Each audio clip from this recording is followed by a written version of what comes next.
Central China's Henan province raises its emergency response to the highest level after severe flooding causes damage and deaths.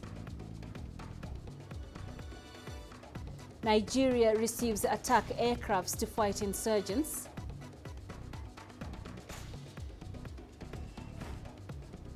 And Africa's sportsmen and women chase top honors as the Tokyo 2020 Olympics pick up pace. Hello and thank you for joining us on Africa Live. I am Peninah Karibe. Also coming up this hour. In business, find out why some big-name sponsors are staying away from the Tokyo Olympics. We start the hour in China, where heavy rainstorms have battered central north regions. The death toll has climbed to 51 in the city of Zhengzhou alone. Widespread flooding has hit about 120 counties across Henan province, with the provincial capital Zhengzhou, neighboring city Gongyi, Xinxiang, northern Anyang, and Hebei among the worst hit. 8 people remain missing. Over 5 million residents have been affected. On Wednesday, it recorded nearly half of its average annual rainfall in just 2 hours. Flooding in some areas has started to recede. Central authorities have dispatched a task force to direct flood control and relief work, and Henan authorities are working to restore railway services. All eyes are now on the city of Xinxiang in Henan, where about 6 million people are under threat of flooding. Thousands of soldiers and firefighters are fortifying a dam to stop water from entering the city. But in the suburbs, about 1,500 households have been trapped for more than 2 days. Sen Ji-yuan has the story. So I'm currently standing on a power bridge, and as you can see, more of the villagers are waiting to get transported by this power bridge to onshore. This village has 1,500 households needed to be transported onshore because the village is flooded by the water. It's without electricity and any supply. So the power bridge arrived here. Maximum it can carry 450 passengers to onshore, and that can speed up the entire process because with only lifeboat they can transport it maximum up to 5 to 8 individuals. So that will lower and also decrease the efficiency to get people out of here. So more of them are waiting to get on board, and I'm currently in Henan, Xinjiang. China's eastern coastal areas are bracing for Typhoon Infa, which is expected to bring rainstorms and strong winds on Saturday night or Sunday.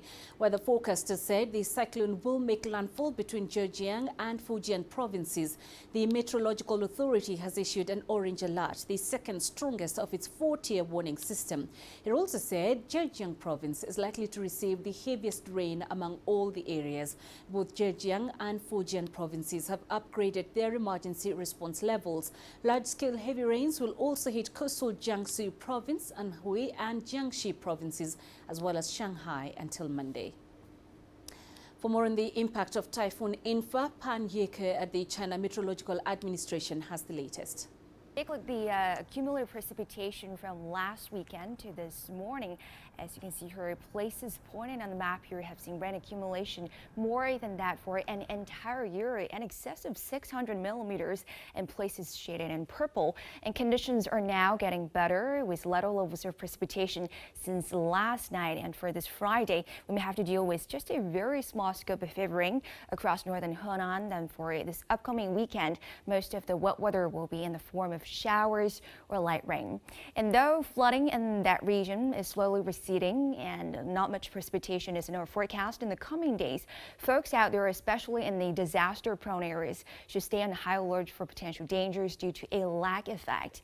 And we know that the culprit behind the record rainstorms in Henan is a tropical system Enfa, which could be quite potent over the next couple of days, threatening the east coast of China. And about this tropical system, it may gain more momentum during the process as it gradually approaches East China's Zhejiang province.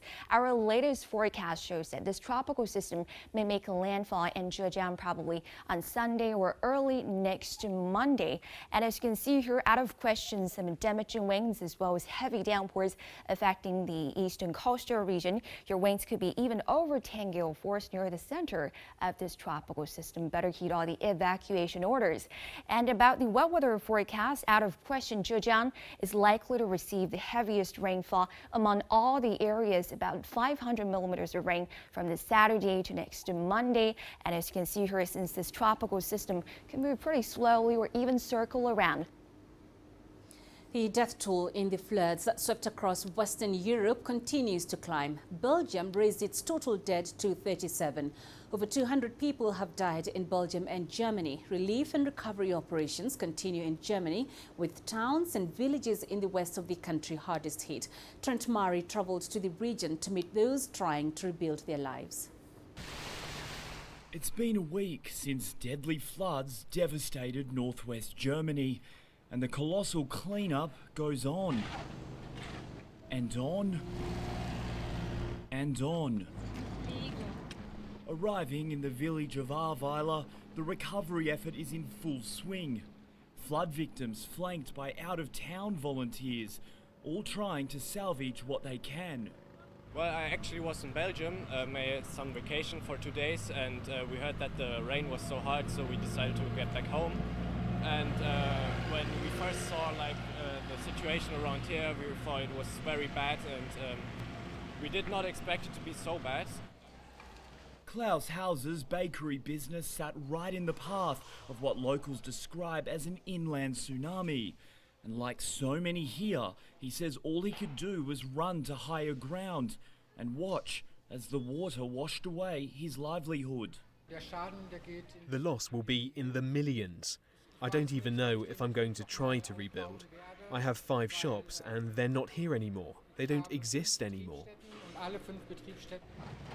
While salvage crews work to clear away the rubble, the terrifying memory of the night the rain came will likely be around for much longer.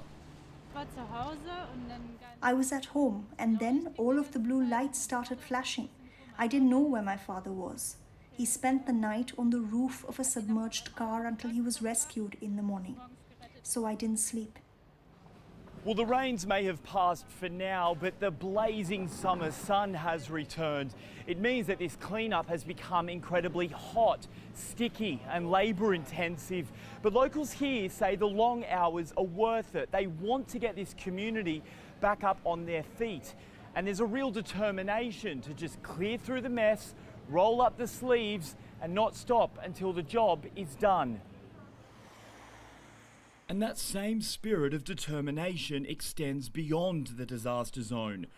Down the road from Ahrweiler, we arrive in the smaller neighbouring village of Wulldorf. Its higher elevation meant it was spared from the floods, but townsfolk say they now feel a duty to help those less fortunate than them, and they're doing their bit for the recovery effort with roadside rest stops. We have created some places where people can shower, eat and sleep. People from all over Germany are driving through here. It's great. It's incredible. They are all trying their best to help. That solidarity will be needed to help Germany get through its worst natural disaster in living memory. But so too will money. Something politicians in Berlin are promising is coming quickly for flood victims who are left trying to rebuild their lives from the ruins. Trent Murray, CGTN, Rhineland-Palatinate, Germany. In Africa, former President Jacob Zuma, whose jailing this month led to South Africa's worst riots in years, attended his younger brother's funeral on Thursday after he was granted compassionate leave. Security was scaled up within Nkandla, with soldiers patrolling the area and police vehicles stationed at strategic positions as Zuma joined his family members during the funeral service. A statement from the government said he was later taken back to prison in the afternoon. 79-year-old Zuma is serving a 15-month term for contempt of court. Protests erupted after Zuma handed himself in on July 7th and later widened into unrest marked by looting and vandalism. The Nigerian Air Force says it has received its first 6 A-29 Super Tucano planes from the United States. The light attack aircrafts are expected to boost the fight against insurgents in the north. The U.S. finally agreed to sell the planes to Abuja after the Trump administration revived the deal, which was shelved by the Obama administration in 2017 after the Nigerian Air Force bombed a refugee camp. Apart from the full order of 12 aircrafts, the over $590 million deal also comes with thousands of bombs, rockets and a servicing agreement. The propeller-driven planes have reconnaissance, surveillance and attack capabilities. And after the latest on the coronavirus pandemic, the Ethiopian Ministry of Health has announced that it has administered more than 2 million doses of COVID-19 vaccine so far, and it has plans to double that number in the next few weeks. Here's CGTN's Grum Chala with more. Ethiopia was one of a handful of African countries that is in March 1st began administering COVID-19 vaccinations to its citizens. Now, the nation has announced more than 2 million citizens have at least got their first dose. Still, our priority for vaccination will be people who are vulnerable to the virus due to their working situations. Therefore, we will continue giving priority to police and security forces, customs agents, employees of prisons and courts, teachers at all levels, as well as hotel and tourism service actors and media people. Ethiopia received an additional 400,000 AstraZeneca vaccine dose through a COVAX facility. The U.S. government also donated 450,000 doses of the Johnson & Johnson vaccine a few days back. These are expected to boost efforts to vaccinate as many Ethiopians as possible. I'm very happy about getting this chance. My work environment endangers my health, especially when it comes to me being near to catch the virus. Considering all, I'm thankful for the opportunity I was given to take my first dose. The number of vaccine doses is still too low compared to the population size we have in the country, and I'm delighted to get this vaccination. I say until people get vaccinated, they should continue wearing their face masks, use sanitizers, and keep a reasonable distance to avoid the spread of the pandemic. Still, the battle against the pandemic is far from over here in Ethiopia. The country has confirmed the presence of the Alpha and Beta COVID-19 variants and highly suspects the spread of the Delta variant. To find out or assure ourselves whether the Delta variant exists in Ethiopia, we have just started investigations across the country. However, taking into consideration how widespread the variant is in so many nations across the world, we expect its presence here. And for that reason, we insist our communities continue practicing all the known preventive measures. Ethiopia is also providing rapid COVID-19 testing services which can deliver results within 20 minutes for citizens free of charge. Government-owned health facilities across the country are now offering that service. Grumjala CGTN, Addis Ababa, Ethiopia. The CGTN think tank has released a report on the pandemic situation in various countries around the world based on data from several statistical websites, including those of the Johns Hopkins University and Our World in Data. Here's more on the report. With data collected from the Johns Hopkins University website and Our World in Data and Pharmaceutical Technology, CGTN think tank's report focuses on COVID prevention and control measures in 51 sample countries to reflect the current global situation. The raw data for the report include the total number of confirmed cases, the number of newly confirmed cases, the total number of deaths, the number of vaccinations, and the full cycle from outbreak to control in these countries. The report says the U.S. has performed the worst in 3 of the 5 statistical indicators. It has the highest confirmed cases in the world and over 600,000 deaths, also the highest in the world.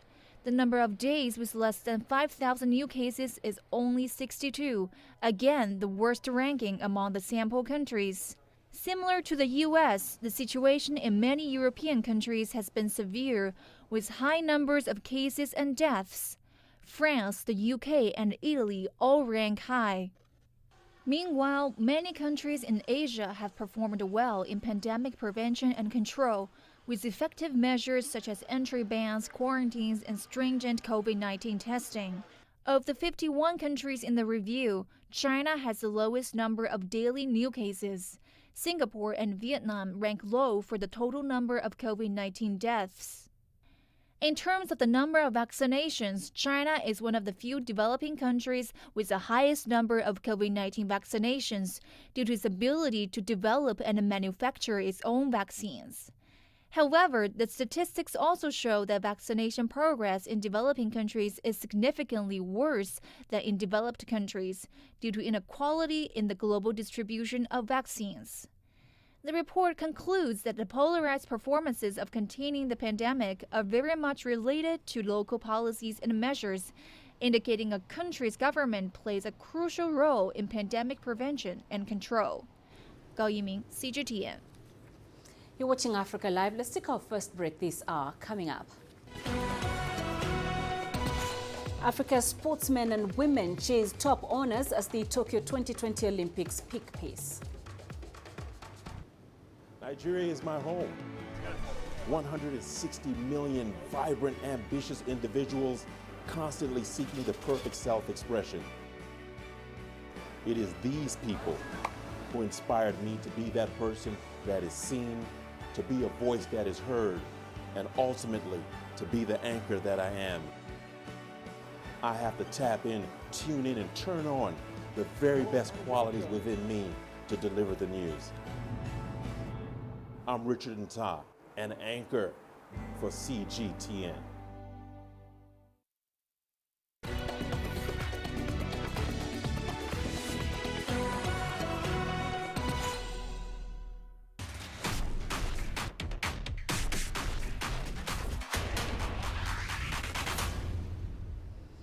And now to athletics news. The opening ceremony of the Tokyo 2020 Olympic Games will be happening in just slightly under an hour.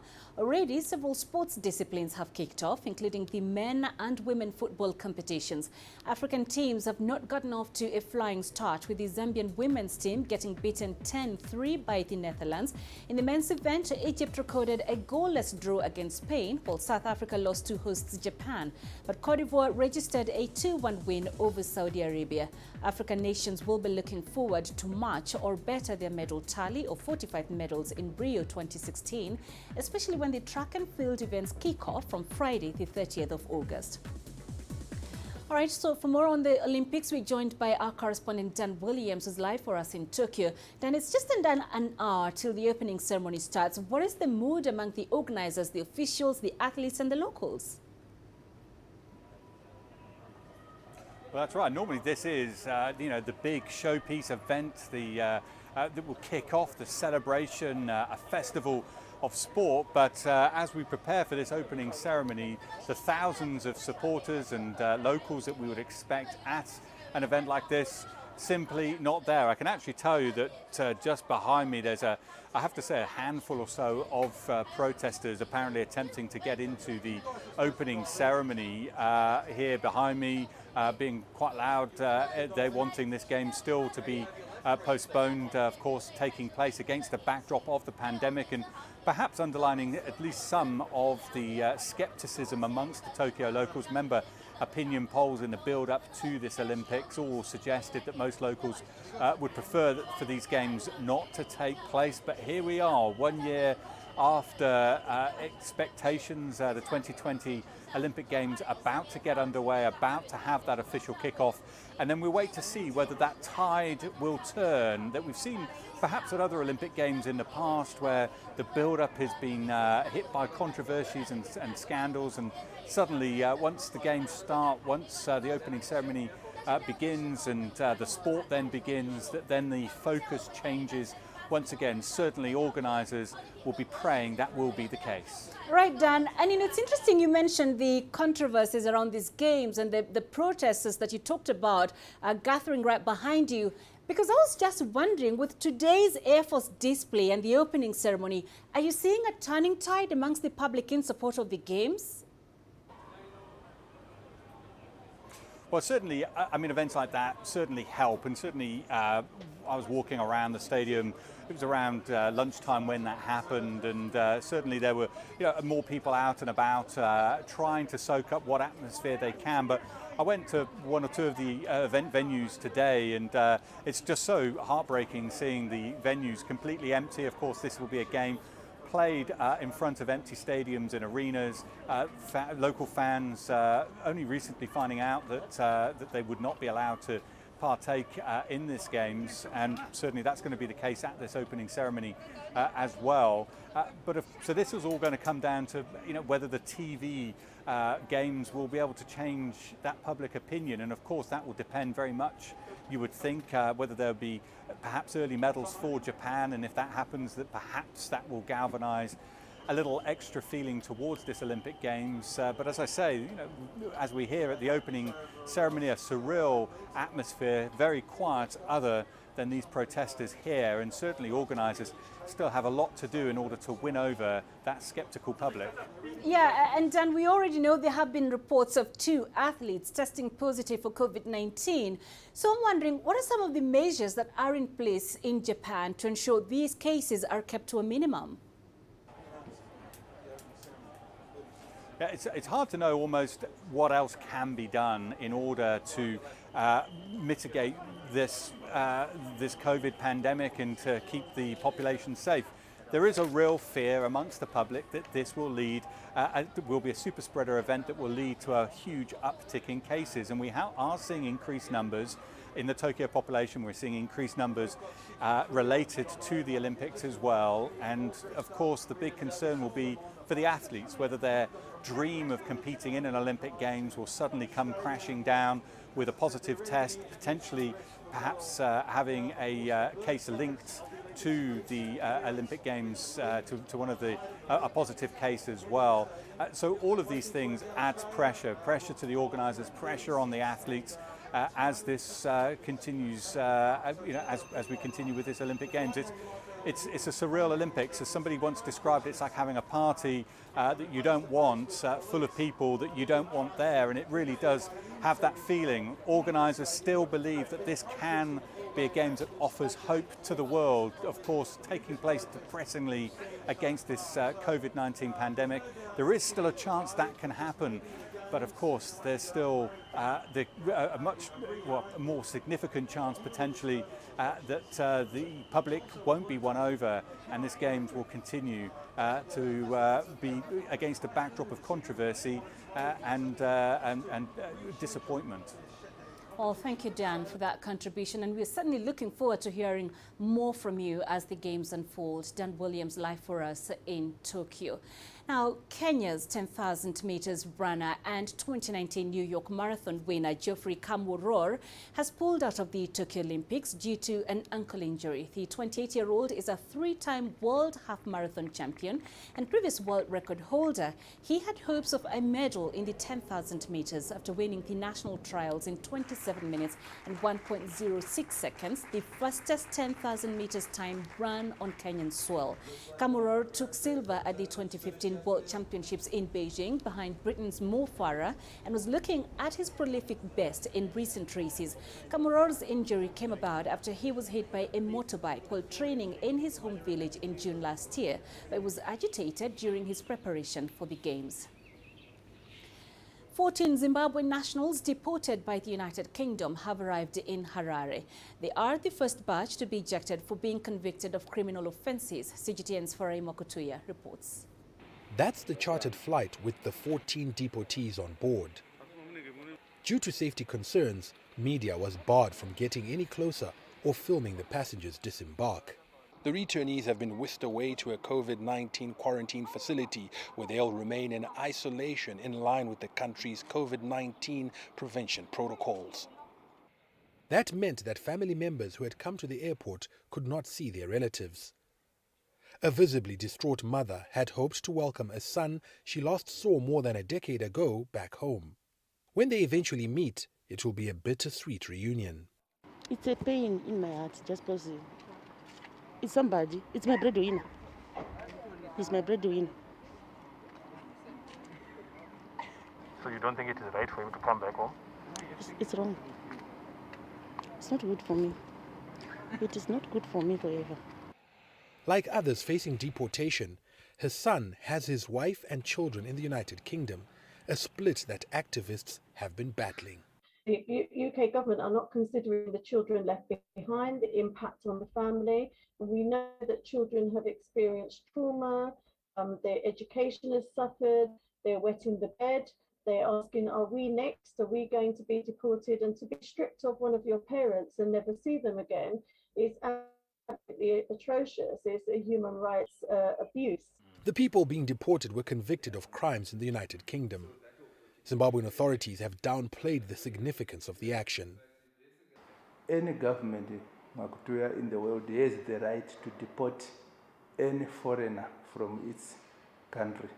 So this is what happened. It's not unique to the United Kingdom. It is recently, last week, we had about 220 Zimbabweans who were deported from South Africa. So as the government, we welcome them back home. We do everything in our power to make sure that these deportees are integrated into the society once they arrive here. A total of 150 Zimbabweans face deportation from the UK, with thousands relocated due to economic turmoil at home. Farai Mwakutuya, CGTN, Harare, Zimbabwe.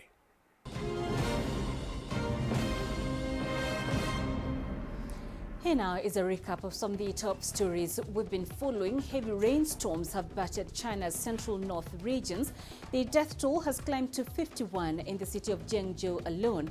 Widespread flooding has hit about 120 counties across Hunan province, with the provincial capital Zhengzhou, neighboring city Gongyi, Xinjiang, northern Anyang and Hebei among the worst hit. 8 people remain missing. Over 5 million residents have been affected. The Nigerian Air Force says it has received its first 6 A-29 Super Tucano planes from the United States.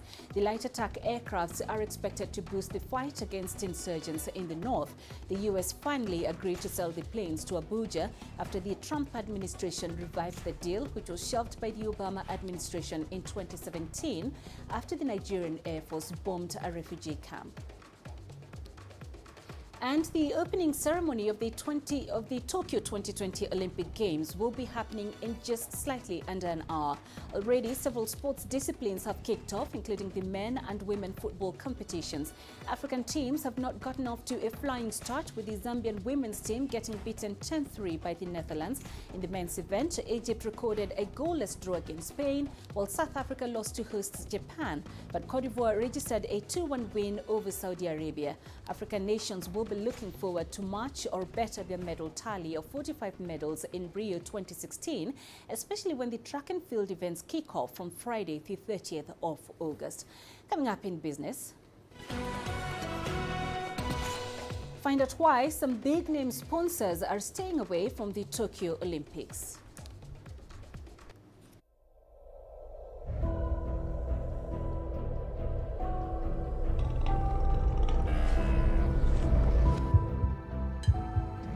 Taken me completely out of my depth, but at the same time it's exciting. It's new, it's different, it's a challenge. It's really exciting.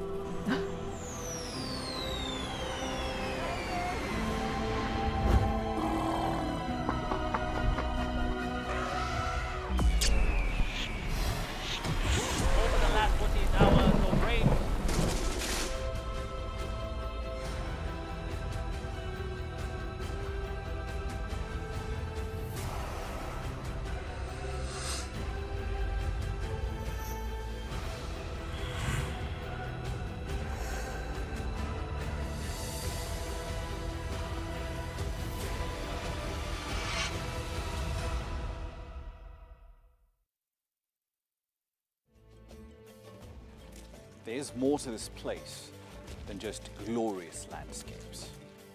There's more to it than just, say, Table Mountain or glorious, endless salt flats. There's more to it than countries that are home to some of the deepest mines in the world.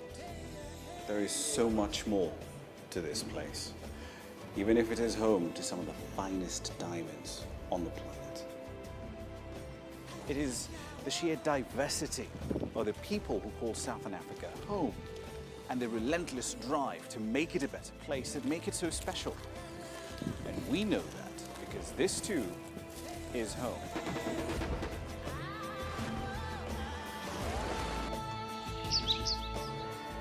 No one knows Southern Africa like we do. CGTN, see the difference.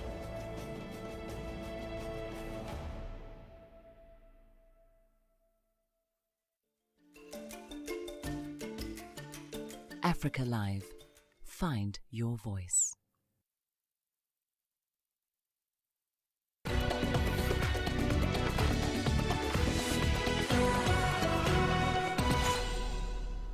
Let's head over to the Tokyo Olympics. One of the changes to the upcoming opening ceremony is that executives of many big-name sponsors won't be attending.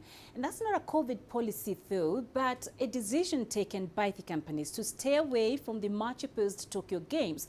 Electronics giant Panasonic said earlier this week that its CEO would not join Friday's ceremonies, while telecom and IT firms like NTT, NEC and Fujitsu announced similar plans. Automaker Toyota not only kept its CEO Akio Toyoda from coming, but also cancelled its Olympic-related advertising in Japan. Some sponsors have cancelled promotional booths outside the sporting venues as no spectators are allowed. The cost is huge, according to Japan's Asahi Shimbun newspaper. 60 Japanese companies are actually paying a record $3 billion for corporate sponsorship. So the long-awaited Tokyo Olympics, as we've been reporting, opens today. And while an increase in the number of COVID-19 cases means that there won't be fans in the stands, there will be a host of tech milestones that the organizers and broadcasters hope will keep the judges on track and the audiences cheering at home. The application of new technologies like AI and AR to international sports competitions will be changing the games and the experiences of the millions of viewers. Zhang Xishuan has been finding out how it all works. Without wearing any sensors on your body, this screen can show just where you are and just what you are doing by recognizing the joints in your arms and legs. It's even able to guess where joints like ankles are, even if they're covered up. Just standing here, the system can detect my smallest movements, and you can see how it works with graphic cards. But actually, this technology can be applied to international sports competitions as well to help understand and analyze athletes' gestures and performance details. Our system can capture the sports action of every angle and every moment for real-time short-cutting in broadcast. And it can create a collection of the most exciting moments in a very short period of time. For example, if you want a collection of one of the athlete's highlights, the AI technology can assemble it with just one click. That was one of its earliest applications to sports. Developed by Chinese tech giant SenseTime for streaming sports broadcasts, this is just one of the applications of the SenseMars system. Based on 3D rendering, real-time navigation inputs, and fast map-building technology, the system can also help visitors navigate as they walk around unfamiliar locations.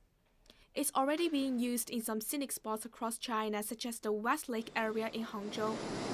Next year, it will be used at the Winter Olympics in Beijing, helping both fans and athletes finding their way around a massive area.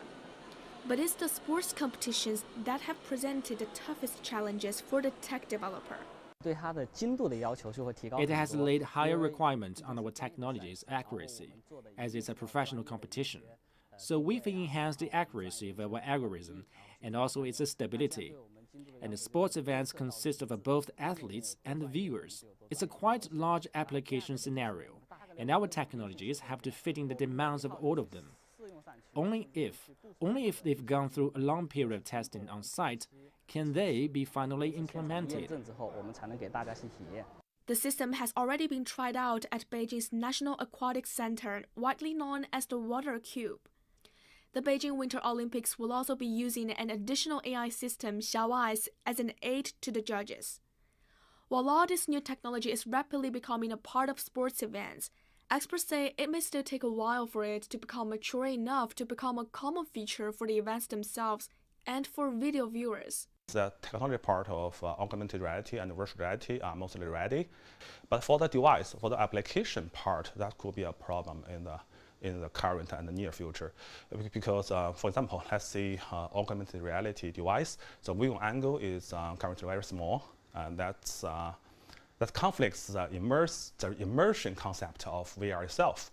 And for virtual reality, currently the view angle is big enough, but the refresh rate and the latency could be a problem, because the latency can cause dizziness of the audience and reduce the overall watching experience.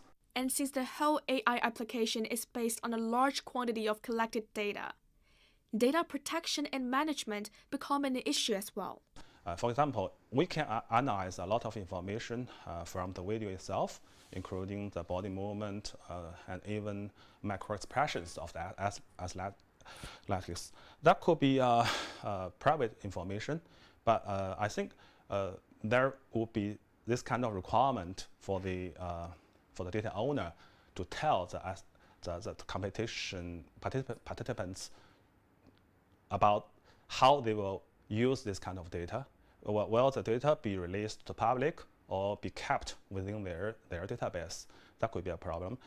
Professor Zhai says there's also a need for more effective protection of data from sensors on site, which may be able to detect participants' heartbeat rates, for example. That could be information vital to the outcome of an event or to the development of a sporting industry. He suggests that laws and regulations should be established to manage this kind of data to protect both the athletes themselves and the competitions. Zhang Shixuan, ICS for CGTN, Shanghai. A Nigerian industrial chemist has developed a pigment to reduce food losses using locally sourced materials. He says the goal is to solve the problem of post-harvest losses among rural farmers in northern Nigeria, which has thrown many of them into poverty. CGTN's Tesem Akende reports. 35-year-old industrial chemist Jerry Doubles is putting his fabricated pigment to reduce food losses to work in a laboratory. He claims the pigment can preserve fruits and vegetables from getting spoiled for at least 30 days. The idea is for rural farmers, people who don't have refrigerators, who don't have their own preservatives, and methodologies are very alien and archaic and ancient. So we want to bring in something that you don't even need to put it in the sun. You don't even need to dry it. All you need to do is keep it the way it is. The day you get it from the farm and harvest, that day you can preserve it for the next 30 days. In major cities in Nigeria, like Lagos and Abuja, many farmers can afford refrigerators to preserve their fruits and vegetables. But in rural areas where there are less resources, many farmers cannot. According to the Ministry of Agriculture, Nigeria's post-harvest losses are currently estimated at $9 billion annually. This was worsened by restrictions imposed across the country during the COVID-19 pandemic lockdowns. Other losses occur when the fruits and vegetables such as strawberries and tomatoes are being transported from farms on bad roads. This leads to a lot of damage before they get to desired destinations. The pigment hasn't been approved by regulatory agencies in the country, but Jerry Double says it is 100% organic and edible without side effects. Experts are calling for it to be subjected to more scientific scrutiny. It's not a chemical, approach. It's a biological thing. And that's why I said that if it passes through more scientific testing, it also goes through regulatory body testing in their laboratories and so on, I can assure you that this is a good venture. The Nigerian government says it is allocating 0.5% of the nation's gross domestic products to research and innovation in sectors like agriculture in order to boost productivity and economic growth. Jerry Doubles is now building a team of industrial chemists to improve on the invention for the local and export markets. Tesem Akende, CGTN Jos, Nigeria. The government in Tanzania has announced that its finance ministry is in the process of reviewing a newly imposed levy on mobile money transactions. This is following a public outcry over the additional charges imposed on payments sent or received via phone. The tax took effect in mid-July after being approved by the country's parliament. CGTN's Wilkis Tanyabwa brings us the details. A new tax imposed on mobile transactions in Tanzania has left many reeling from the financial impact. This as some telecom companies announced a doubling of fees on sending and receiving money. These deductions have affected me a lot because we used to send money, receive money and withdraw the money. Now it is very difficult because once somebody wants to send you money, they have to think about spending more. Previously, when a customer came, he didn't need to ask the cost to withdraw money. He already understood the fees.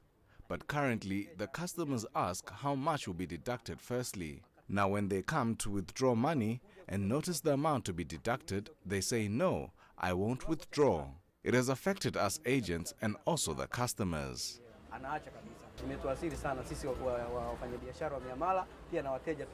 The new levy is a result of an amendment to the Electronic and Postal Communication Act.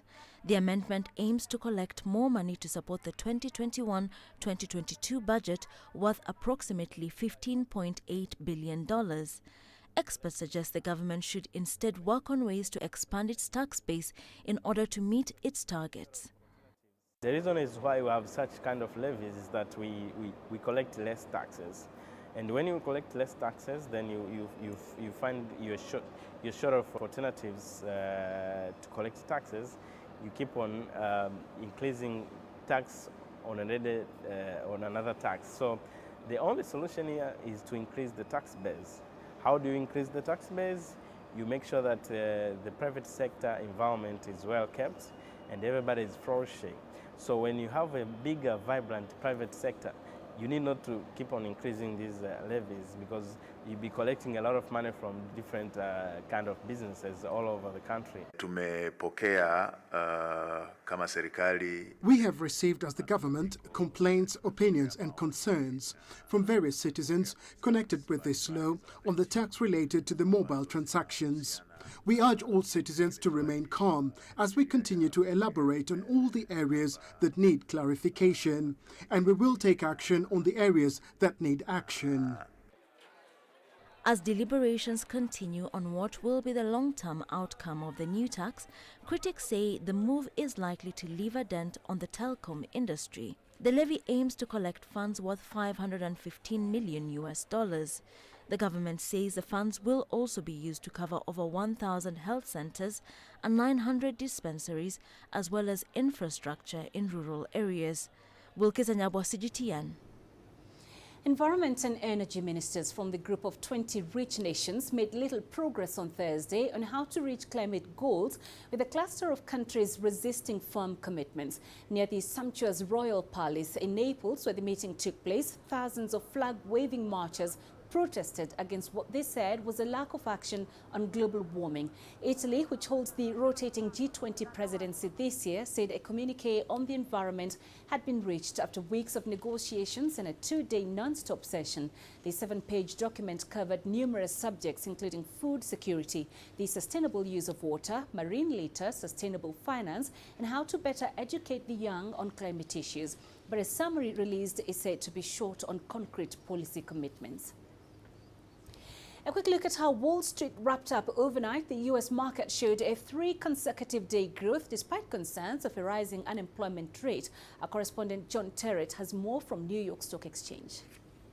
US markets managed to book a third day in the green on Thursday, despite some disappointing jobs data that came in early in the session. That is the weekly jobless number, the number of people signing up for first-time unemployment benefit. Wall Street had expected it to be around 350,000, turned out to be 419,000. So that was a blow, and if I stand aside, you can see from the heat maps how that affected the early part of the day, particularly on the left and right of your screen. But the markets overcame all of this, and in the end, we actually had some record numbers around for the likes of Microsoft and Alphabet and McDonald's and Nike and Honeywell and Salesforce. At the end of the Thursday session, then the markets look like this, with the Dow ahead by 25 points, but that's just a fraction when you're close to 35,000. The Nasdaq up 1/3 of 1% at the end of the Thursday session, and the S&P 500, the broad market, ahead by 1/5 of 1%. Only financials and energy, and I think a couple of other sectors actually lagged on Thursday, but financials and energy were two standouts. But the headline is that on this Thursday in New York, third day of gains for the 3 key indices. On Friday, we get earnings from American Express, And that, as the old ad used to say, will do nicely, sir. John Terrett, CGTN, inside the New York Stock Exchange. And coming up in sports, Cote d'Ivoire's Sheikh Salah Cisse eyeing a repeat performance of his 2016 Rio Olympics in Tokyo.